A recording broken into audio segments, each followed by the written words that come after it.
Bueno, ya estamos entonces en el último tema de la agenda que teníamos preparado para el día de hoy. Realmente se nos ha pasado muy rápido todo esto. Pasamos a la reseña de jurisprudencia relevante.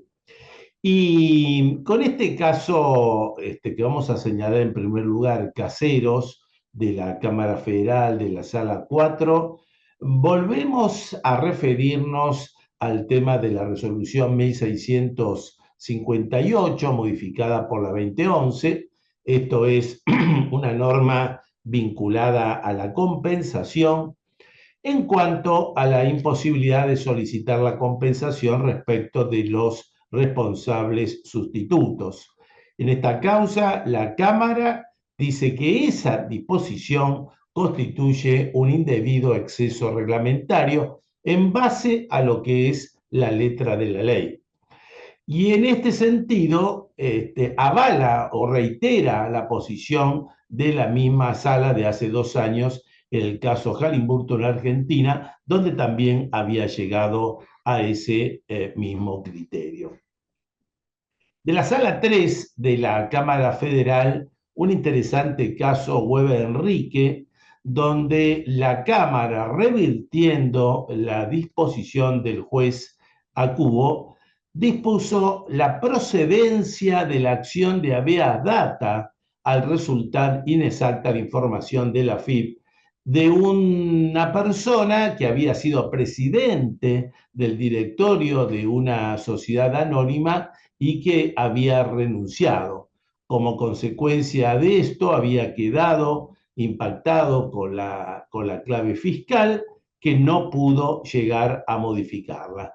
Entonces, el contribuyente presenta una acción de habeas data, situación que en definitiva fue positiva para la pretensión del contribuyente. Y tenemos respecto de responsabilidad solidaria, un tema que lo venimos enunciando en las últimas reuniones, en este caso de la Cámara Federal de la Sala 3, donde la Sala confirma la revocatoria de una responsabilidad solidaria de una persona que era vicepresidente de la sociedad deudora,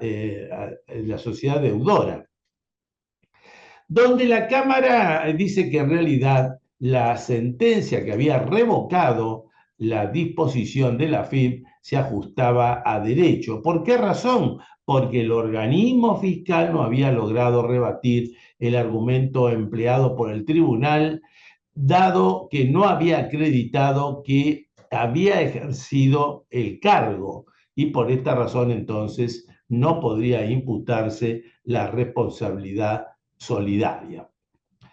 En el caso Bocanera, un caso muy interesante donde se confirma la revocatoria de una determinación de oficio. Esta determinación de oficio fue por un incremento patrimonial no justificado, en razón que se le había detectado una existencia de dinero en efectivo, dólares era el tema.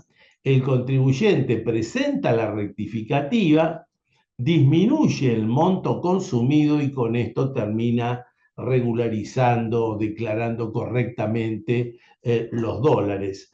En esta posición, la Cámara avaló la posición del Tribunal Fiscal, que también había revocado la determinación de oficio, para lo cual se tomaron en cuenta determinados elementos. Primero, que el único ingreso era provocado por una relación de dependencia que tenía esta persona, y la secuencia de los consumidos de todos los años había sido razonable. En base a esto, entonces, se revoca la posición que en definitiva había tomado la administración tributaria. Un caso que nos pareció interesante de la Cámara Federal de Apelaciones de Rosario, de la Sala B, vinculado a los derechos de exportación, y un tema que realmente nos tiene que servir, porque en realidad este es un decreto, el decreto había excedido las facultades legales, pero después ese decreto, el 793, fue ratificado por la ley 27467. Y la posición que nos interesa destacar es que la Cámara Federal de Rosario dice que una vez que la ley 27467 ratifica el decreto, esto no implica convalidar en forma retroactiva aquella norma, o sea, el decreto 193, que adolecía de una nulidad absoluta desde el inicio por ser una norma de tipo ilegal. Es decir, esto tendría efectos de ahí para adelante, pero no en forma retroactiva. Un tema para tenerlo siempre vigente. El caso Natusur de la Corte del 27 de agosto se refiere al tema de la condonación del régimen de la ley 27541.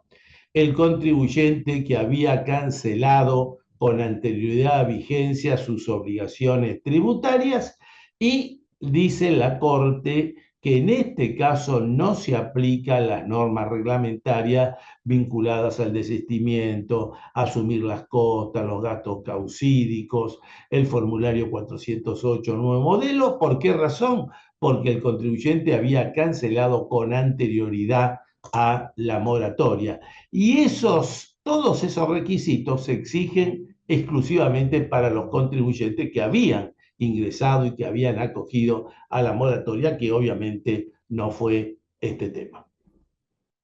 Un caso de competencia del Tribunal Fiscal, el caso Escaña, de la Cámara de Apelaciones de la Sala 1.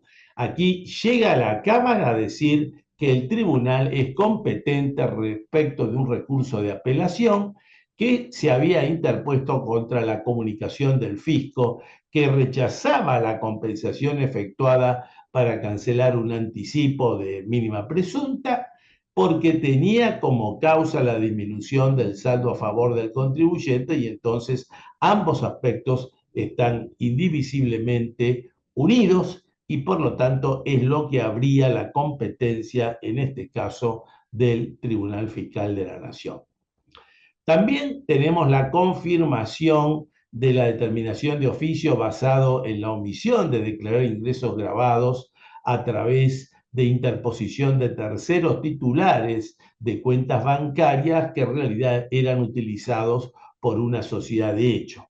La sociedad de hecho había abierto varias sociedades, esas varias sociedades tenían cuentas bancarias, en esas cuentas bancarias intervenían los socios de la sociedad de hecho, y por aplicación del criterio de realidad económica, lo que hizo la FIP es determinar de oficio como si todo esto fuera propio de la sociedad de hecho, cosa que quedó convalidado por el Tribunal Fiscal de la Nación.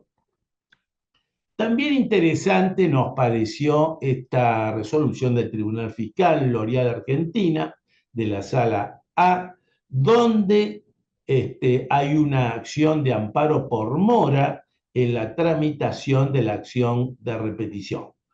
En este caso, lo que hace el Tribunal Fiscal es analizar los antecedentes de las actuaciones administrativas, llega a la conclusión de la evidente demora por parte del fisco y por lo tanto concluye en que esa acción de amparo que había sido presentado por el contribuyente era perfectamente válida. Y otro tema de la competencia del Tribunal Fiscal, en el caso Otati, en este caso un contribuyente que en realidad presenta un recurso de devolución ante la administración tributaria. En este caso, entonces, el tribunal no tiene competencia y aquí nuevamente el Tribunal Fiscal hace la distinción entre lo que es la acción de repetición y lo que es el recurso administrativo de devolución.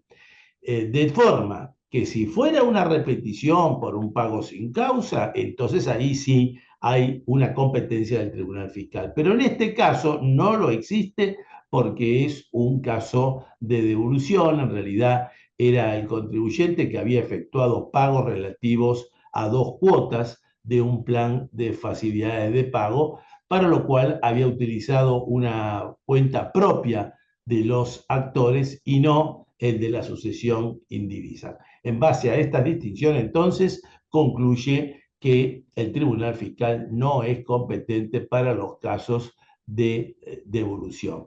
Y seguimos con el tema de la competencia. En este caso, el Tribunal Fiscal, el caso Curtiembre-Rey, llega a la conclusión que tampoco es competente el Tribunal Fiscal en el caso de un archivo de actuación en el caso de solicitud de reintegro de crédito fiscal por operaciones de exportación, que obviamente esa situación tan particular no abre la competencia del Tribunal Fiscal. La sala 2 se expresa también respecto de la multa por defraudación fiscal en el impuesto a las salidas no documentadas, donde acá tenemos alguna discrepancia con alguna posición del Tribunal Fiscal, pero que en este caso confirma la multa porque concluye que se ocultó al verdadero beneficiario de las erogaciones efectuadas a través de las facturas apócrifas. El tema Liga Salteña de Fútbol, el Tribunal Fiscal de la Sala A reconoce la exención del impuesto a las ganancias de esta liga deportiva del interior. Básicamente se discutía que había determinado tipo de ingresos que tenía la liga como consecuencia de lo que era la explotación del bingo y juegos de azar, pero la conclusión que llega al Tribunal Fiscal es que en definitiva no probó ningún tipo de distribución de utilidades la administración tributaria. Y en el mismo sentido, también la Cámara Federal de La Plata, de la Sala 2, se expidió sobre la procedencia del reconocimiento de la exención del impuesto a las ganancias a una cámara empresarial, esto tomando también otros argumentos, y también aquí aparece el tema de lo que es justamente la distribución de utilidades, que no pudo ser tampoco probado en este sentido. Del Juzgado de Primera Instancia Contencioso Administrativo Federal número 11, nos viene este caso reciente, la Asociación Profesional de Cuerpo Permanente de Servicio Exterior de la Nación, donde se determina la procedencia del proceso colectivo de amparo en los trabajadores del servicio exterior en el impuesto a las ganancias. Y en el caso Barrabino, de la Cámara Federal de la Sala 4, se revoca una determinación de impuesto a las ganancias a un empleado, a quien el empleador, que era un organismo del poder público, no retuvo el impuesto al interpretar que ello era improcedente. En este caso, lo interesante es que el empleador era la Tesorería General de la provincia de Buenos Aires, que había concluido que ese monto no estaba sujeto a retención. Y acá la Cámara señala que cuando el empleador es un organismo que forma parte de los poderes públicos, cuyas atribuciones están reconocidas por la Constitución de un Estado provincial, el comportamiento no resulta equiparable al empleador privado y por lo tanto es improcedente reclamar esa suma al empleado por el hecho de que en esas circunstancias no se retuvo el impuesto. De la Juzgado Federal de Primera Instancia de Resistencia también nos viene este tema en la asociación bancaria, donde se determina la procedencia de la medida cautelar y se suspenden los efectos de la modificación de ganancias respecto de trabajadores bancarios de la provincia de Chaco. Y también tenemos acá un caso del Tribunal Fiscal, Ariza, donde se confirma el ajuste de la administración tributaria respecto de la deducción de un gasto del balance impositivo ante la omisión de activar o de actuar como agente de retención en el impuesto a las ganancias, esto con sustento en los artículos 40 y 80 de la Ley de Impuesto a las Ganancias y en la resolución 830. Recalcamos que esta posición del Tribunal Fiscal está en línea con la Corte, el leading case en esta materia que fue San Juan, Sociedad Anónima, del año 2015. Continuando con los temas, un tema que también está vinculado al fútbol, Tribunal Fiscal, Rodríguez Clemente, este jugador había quedado libre de contratación, al quedar libre recibe para jugar en un nuevo club un monto de dinero y ese monto de dinero en definitiva se discute la grabación o no en el impuesto a las ganancias, el Tribunal Fiscal concluye que está grabado en el impuesto a las ganancias como renta de la cuarta categoría, vinculado justamente a su actuación como tal. En el caso La Gruta del Tribunal Fiscal de la Nación de la Sala B se revoca la determinación de oficio del aporte solidario por una donación familiar con reserva de usufructo vitalicio perfeccionada cuando no existía la ley, o sea, previo a la ley, aspecto este que consideró fundamental el Tribunal Fiscal para decir que ese ajuste era desde ese punto de vista improcedente. Siguiendo con la jurisprudencia, un caso muy interesante de la Corte, en el caso Petro Arza, Sociedad Anónima, del 20 de agosto del 2024, donde la Corte, acá basado en el tema de sustento territorial, concluye que la provincia de Tucumán no puede gravar con el impuesto a los ingresos brutos la totalidad de los ingresos dentro y fuera de la provincia al tratarse de una riqueza ajena a la potestad tributaria de dicha provincia. Tenía para esto una alícuota especial, la normativa de Tucumán, que tuvo esta decisión correcta por parte de la Corte.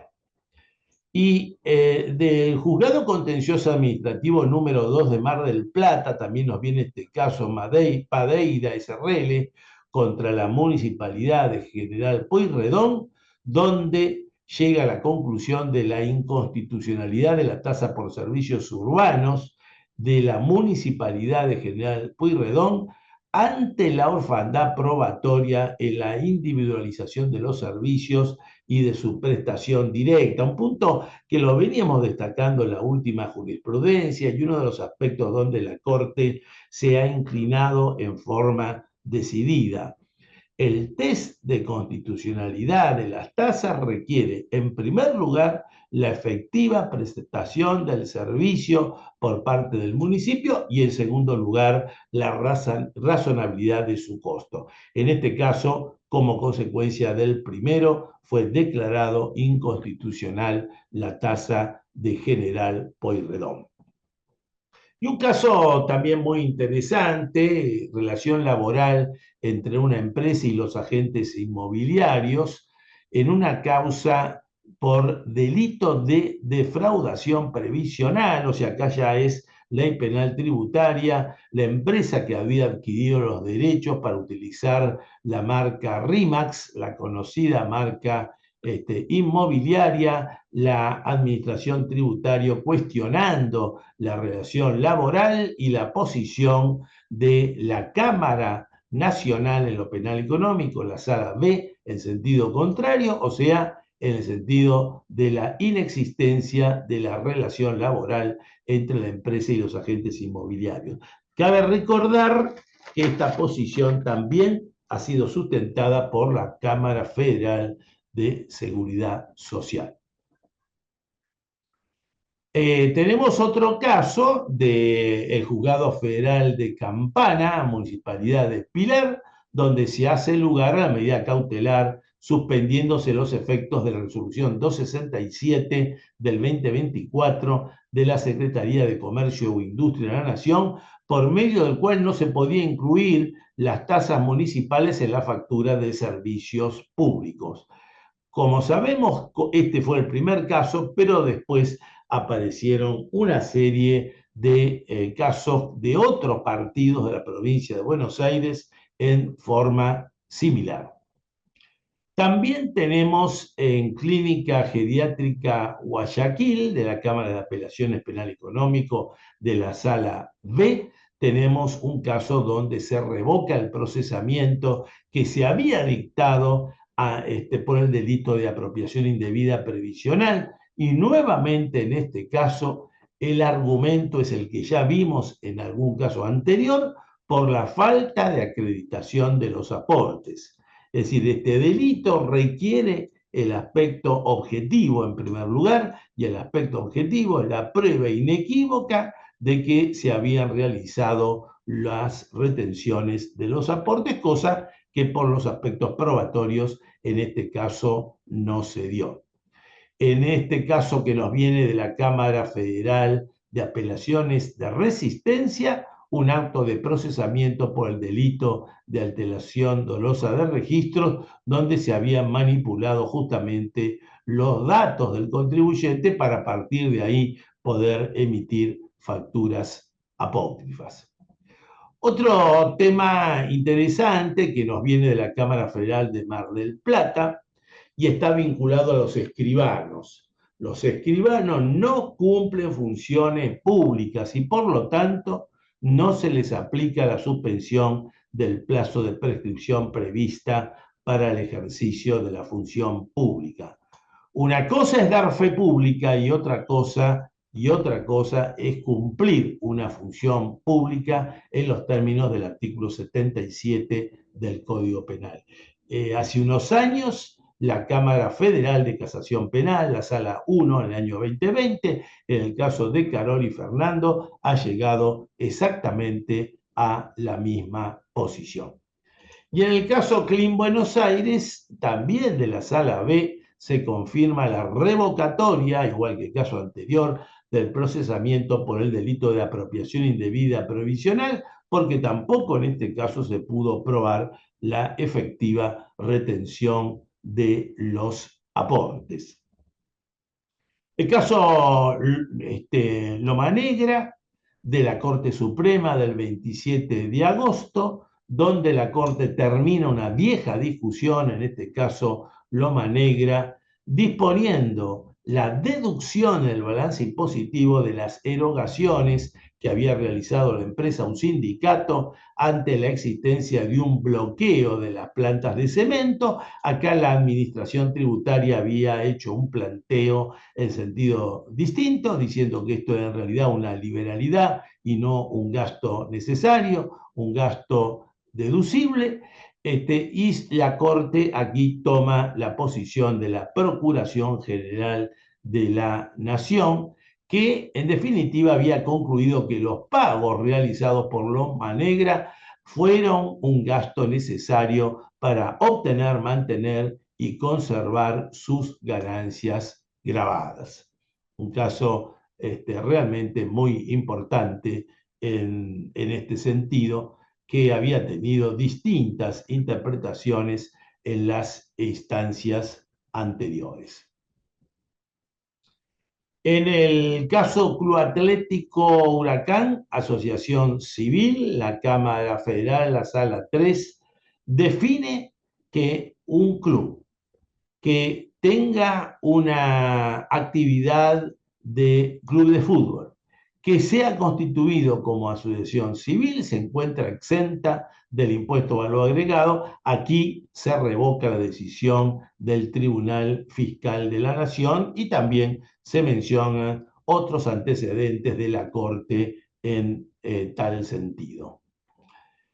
En el caso Ferreira, un caso que nos viene de la Cámara Federal de Mendoza, dice que al encontrarse vigentes los montos previstos por la Ley 27.430, deviene improcedente la defensa basada en la falta de actualización de los mismos. Acá nos referimos a los montos de las condiciones objetivas de punibilidad fijados por la 27430, que han sido vapuleados por la inflación. Prácticamente hoy cualquier ajuste por montos entraría en una denuncia penal. El contribuyente que se agravia justamente por la falta de actualización, pero la Cámara Federal, y aquí vemos una posición parecida que tomó la Cámara de Apelaciones en lo penal económico, que esos montos son los vigentes y por lo tanto el argumento resulta improcedente. Bueno, hasta acá hemos llegado entonces con los casos de antecedentes jurisprudenciales.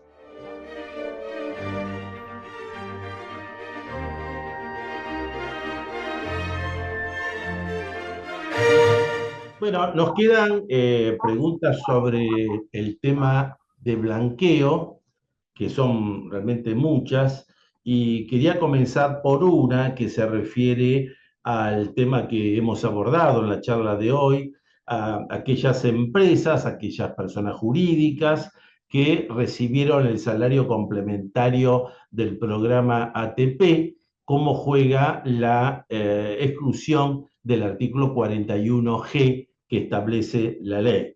Aquí ya habíamos comentado hoy que había una primera interpretación del fisco, en el sentido que quedaban excluidos, criterio que ha sido cambiado y que ahora ya en una respuesta concreta se pide la administración tributaria, basado en el hecho que la persona jurídica que se encuentra en esa situación no es una mera ejecutora del beneficio social, porque la asistencia repercutía también a su favor a través del subsidio y por esta razón no queda excluida en los términos del 41G, o sea que ya es importante esta aclaración rectificatoria por parte del fisco.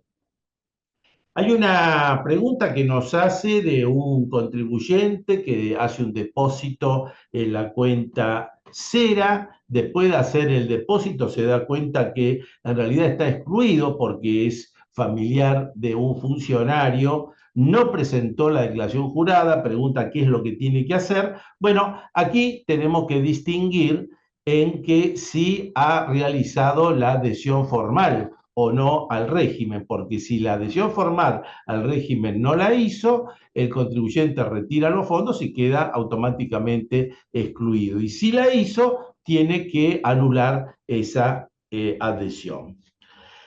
Un caso de un blanqueo de una cuenta en el exterior, concretamente en Estados Unidos, el contribuyente desea regularizarlo, pero no tener costo alguno. Entonces, es bastante singular esta pregunta.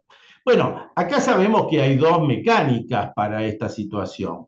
O el contribuyente blanquea esa cuenta en el exterior y no la transfiere al país, en cuyo caso tiene que pagar por aplicación del artículo 28, o sea, el esquema general, las alícuotas de 5, 10 y 15, o sea que esto no estaría en línea con lo que se ha requerido en la consulta. Por lo tanto, la forma de no hacerlo sería transferirlo al país, ahí empieza a aplicarse el mecanismo especial del artículo 31 en la medida que lo deje depositado o lo invierte en las inversiones elegibles que nos habló antes Diego, manteniendo hasta el final y bueno, y de esa manera entonces no va a tener ningún tipo de costo. También nos preguntan por un contribuyente que no está inscrito ante la FIP y que quiere blanquear $20.000. Bueno, esto obviamente lo puede hacer, pero tiene que cumplir el requisito de inscribirse previamente. Y en materia de exclusiones, también nos preguntan la situación de un empleado raso de la justicia o de un empleado raso de la AGN, si estos estarían excluidos. En realidad la norma habla del personal que no resulte inferior al cargo de director, con lo cual en principio estas dos personas estarían facultadas porque estarían abajo justamente de esta categoría de director.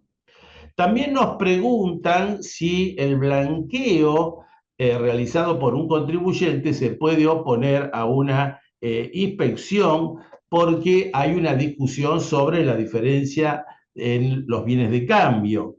Bueno, acá también lo hemos señalado, tenemos que ver a qué se refiere la diferencia de bienes de cambio. Si esa diferencia está vinculado en un ajuste que está practicando el fisco por una diferencia de evaluación, obviamente esto no se puede oponer el blanqueo y esto sería solamente objeto de regularización por moratoria.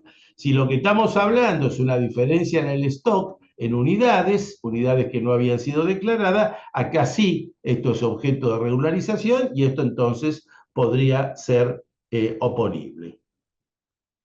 Hay muchas preguntas, y aquí las redondeo, respecto de la fecha de incorporación al patrimonio por las inversiones en el exterior, por los portafolios, y en general se pregunta si la fecha de incorporación es 31 de diciembre, si es la fecha real de incorporación.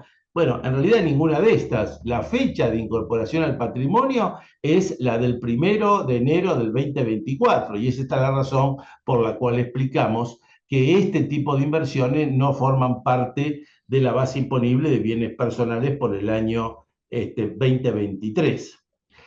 Hay otra consulta que nos está diciendo si en la tercera etapa la alícuota es del 15%. Sí, la alícuota del 15%, esto es lo que dice la ley. Ahora, no confundirnos con la mecánica de aquel que regulariza en efectivo, que entra por el artículo 31, cuyo caso obviamente no se aplica esta situación.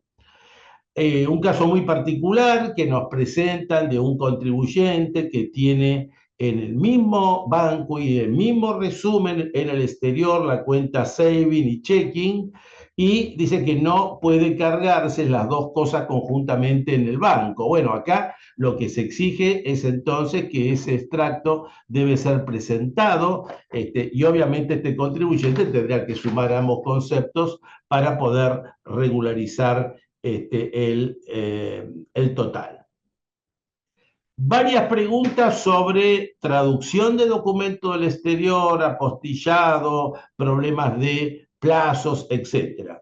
Bueno, la traducción de los documentos es un requisito que desde el punto de vista del tiempo debe presentarse con la declaración jurada, con los demás elementos que exigen las normas en vigor.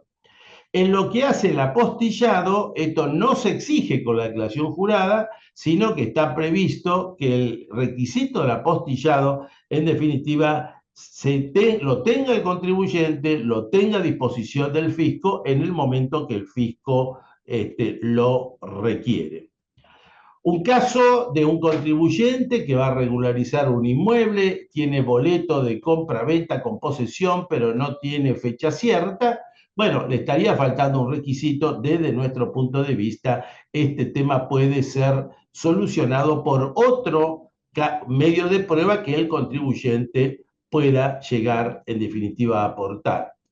Un contribuyente que tiene un crédito en defecto, si se puede blanquear, sí se puede blanquear, no hay ningún tipo de problemas en este sentido.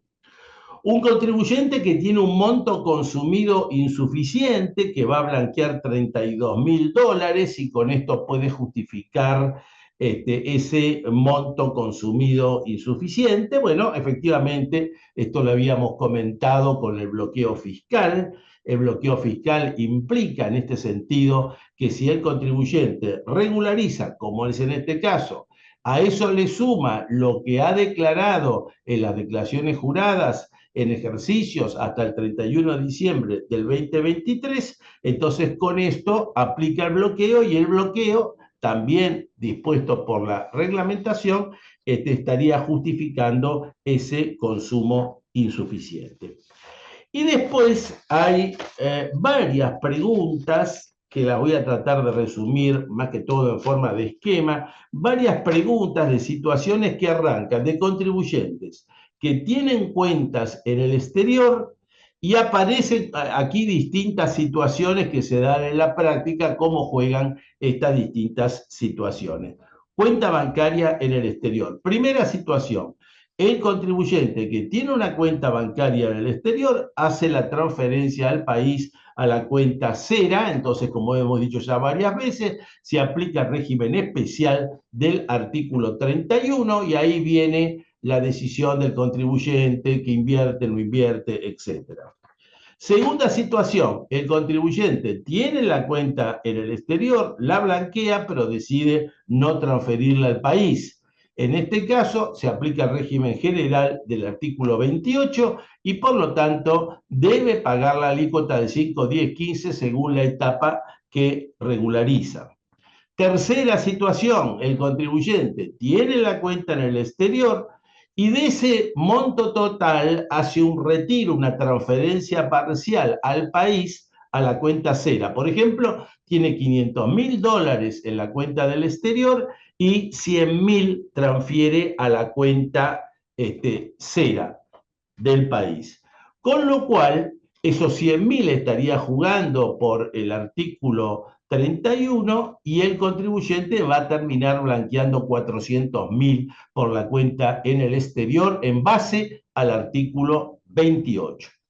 Cuarta situación, el mismo contribuyente que tiene una cuenta en el exterior hace una transferencia al país para adquirir un inmueble cuyo valor es de $100.000. Entonces acá tenemos que advertir las dos situaciones que se pueden dar en la práctica. Primera situación, que esos $100.000 fueron transferidos a la cuenta cera. De la cuenta cera se hace la operación de compra al inmueble.